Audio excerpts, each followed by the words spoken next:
WYMT Mountain News this morning. Good morning. I'm Amelia Lee here with you at 6:01 this morning. It is Monday, June 9th. And Megan, it has been a bit of a foggy start to the morning so far. And I know those temperatures will just continue to heat up as we go throughout our week. And that's exactly right. That's your forecast as you're heading through the next couple of hours. And then rain chances are also making a little guest appearance as we're heading into the afternoon. As you travel outside this morning, though, here's what you need to know. Again, we're looking at that fog that's building up. We'll continue to see foggy conditions until about 9 o'clock this morning. We'll start to taper on out. The densest fog will be as you're traveling towards our Virginia and Tennessee counties. And we're staying nice and clear this morning on live pinpoint Doppler radar, but you can start to see that we're going to have some storm chances as you're heading to the next couple hours bubbling up for today. Here's a look at those current temperatures across the board, really sitting in the upper 50s and low 60s, seeing mid 60s for Harlan, 65 degrees. And just as Amelia said, we'll see those temperatures warming up into the 80s this afternoon. Low to mid 80s is what you can expect. Here's a look at that breakdown of your forecast over the next couple of hours, seeing the storms really starting to come into our region this afternoon. Amelia. It was just over 3 weeks ago when a deadly EF4 tornado was rolling through southern Kentucky. Former WYMT Chief Meteorologist Shane Smith was tracking the storm in his hometown. In all his years of covering weather events, he says nothing compares to what happened the night of May 16th. Nothing in what I've seen since I've been doing this professionally compares to just the sheer scope of seeing a mile-wide path just carved out of the earth. That has been damage I've never seen before. I've seen flood damage. I've seen snow pile up almost knee high. I've seen wind knock trees over. I've seen derechos cause power outages that have lasted weeks. I have never until this storm seen that large and that violent of a tornado, and I hope I never have to see it around here again. You can see that full interview with Shane tonight at 7 on Issues and Answers. Well, officials are now reviewing how they responded after that deadly tornado. In Pulaski County, they say more weather spotters would have prepared the county better. Ben Beddoes explains. It's been 3 weeks since a tornado moved through parts of Pulaski County. Now, Pulaski County is asking the community to help with spotting storms in the future, as they say it'll improve their responses to future disasters. There's always room for improvement. I don't think anybody ever plays at a perfect response. And so one of the things that got my attention was there wasn't a lot of information flowing in that I could then turn around and give back to the folks that were on the ground saying, here's what I'm being told, here's what they're seeing. Mason says you can never get too much information about what may be going on in the county. You know, even it seems like you're getting an overload of information. It's, in my view, it's better than no information. You can take that overload and say, okay, I have this, and this coming in. It's consistent with, I have, 5 storm spotters are telling me the same thing. There's probably something there. Mason says having storm spotters are especially important considering the size of Pulaski County. The county is a huge county. We're 653 square miles of folks. A fair amount of it is rural. And I just can't, I think having more folks that can tell us what's going on and what they're seeing, especially, with proper training, that benefits this county, benefits this agency, benefits the citizens as a whole. It's all about the future and how emergency management can do an even better job responding to disasters like we saw 3 weeks ago.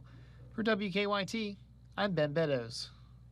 Mason says he's working to get more information on how you can become a weather spotter. He says it will be posted to their emergency management webpage and their Facebook page. Kentucky Congressman Hal Rogers is looking into staffing levels at the National Weather Service. On Thursday, he asked U.S. Commerce Secretary Howard Lutnick about those staffing levels. What can we do about that? What steps are being taken to ensure NOAA's local weather forecast offices have the resources, the technology, and staffing to issue timely, accurate warnings and protect lives in high-risk communities? In response, Secretary Letnick said no meteorologists or hydrologists have been fired at the National Weather Service, and the less than 5% decided to retire early. Secretary Letnick added that important technological investments that are expected to be made during the next year will advance forecasting accuracy. 20 people died as a result of the severe weather last month, with hundreds of homes damaged or destroyed.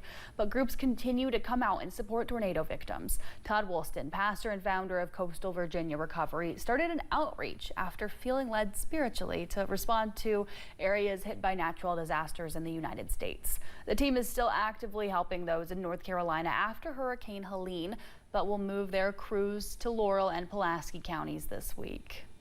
So we also had our same church attorney draft up a contract that as long as the church was approved, if they can get there before we can, they can take our trailers, our equipment, they can lease them for $1 and just bring them back in good condition. We really feel like we're supposed to be hope in chaos.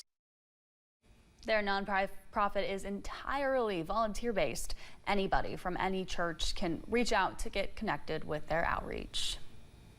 The nonprofit Roscoe's Daughter hosted a relief event for tornado survivors Friday. From 11 until 3 at the Knox County Sportsplex, folks came together for Stronger Together, a community outreach event. They collected new items for tornado relief. In a Facebook post, Roscoe's Daughter said gift cards and kids' toys are some of the most needed items. The organization says everything donated at the event will be delivered to tornado-hit areas this week. The Kentucky Department of Juvenile Justice wants to build a 24-bed mental health facility for kids in their custody. They're still working to nail down the cost, but the department currently estimates it could cost $35 million to build and $12 million to staff and maintain. Commissioner Randy White says the need for this specialized care comes in surges, so he wasn't able to provide an estimate on how many kids need these services. Right now, kids that need them have to be sent out of state. If we're fortunate enough to obtain a bed and position and treatment for these individuals, we have to send them far away from their support base, far away from their homes. It could be somewhat traumatic for them to move that distance. White says the wait can delay treatment, and staying in the detention center is not favorable for that. The Office of Inspector General has released a report into mail delays that have impacted Kentuckians.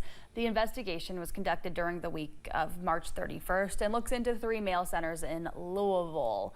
According to the audit, each of those stations had delays, issues with package scanning, along with other problems. They also identified issues related to safety and security.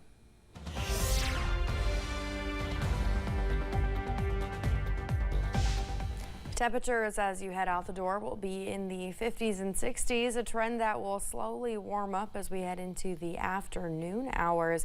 And so you'll see these temperatures warm into the 80s around that 1 o'clock, 2 o'clock mark, with storm chances starting to cool down those temperatures as we're heading into the evening and overnight hours. Here's a look at that live pinpoint Doppler radar. All is clear in our region, but as you take a look to the northwest, that's when you'll start to see the storm chances popping up, and that will be what's making its way into our region as we head into the afternoon hours. Let's talk about what you can expect over the next couple hours. Temperatures will warm up again, hitting the high temperatures around that 1 o'clock, 2 o'clock mark, with storm chances taking over as we're heading into the afternoon and evening. Amelia.